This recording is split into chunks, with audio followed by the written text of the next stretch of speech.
اسی وقت وہی ابو جہل، وہی ابو لہب جو خوشیاں منایا کرتا تھا، وہی ابو لہب جس نے ولادت کی خوشی کے اندر لونڈی کو آزاد کیا تھا، جب اس نے قولوا لا الہ الا اللہ کی آواز سنی اسی وقت وہ گالیاں دینا شروع ہو گیا، کہنے لگا تبا لک یا محمد، نعوذ باللہ، محمد تیرے ہاتھ ٹوٹ جائیں۔ اللہ کو یہ بات اس قدر بری لگی، اللہ نے آسمان سے قرآن نازل کر کے جواب دیا، تبت یدا ابی لہب وتب، ابو لہب تیرے ہاتھ ٹوٹ جائیں، ما اغنی عنہ مالہ وما کسب، تو نے جو کچھ کمایا تیری چودراہٹ نے، تیری دولت نے، تیری کسی بھی چیز نے تجھے کوئی فائدہ نہیں دیا، تو تباہ و برباد ہو گیا۔ اللہ رب العزت نے رسول اللہ صلی اللہ علیہ وسلم کی طرف سے جواب دیا۔ آپ اندازہ لگائیے، وہ لوگ جو رسول اللہ سے محبت کرتے تھے، وہی ابو جہل جو ولادت کی خوشیاں منا رہا تھا، جب لا الہ الا اللہ کی باری آئی، جب رسالت کو ماننے کی باری آئی تو اس وقت وہی ابو جہل گالیاں دینا شروع کر دیا۔ وہی لوگ جو رسول اللہ صلی اللہ علیہ وسلم کو اپنے اندر سب سے اعلیٰ اور عرفہ سمجھتے تھے،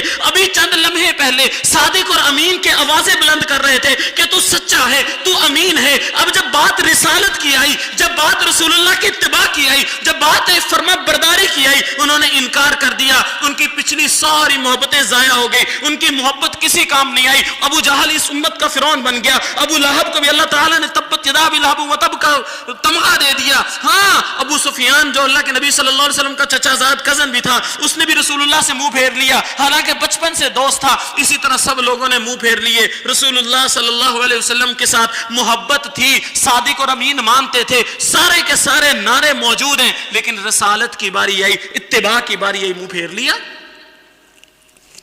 ولادت کی خوشی مناتے تھے، رسالت کی خوشی نہیں منائی۔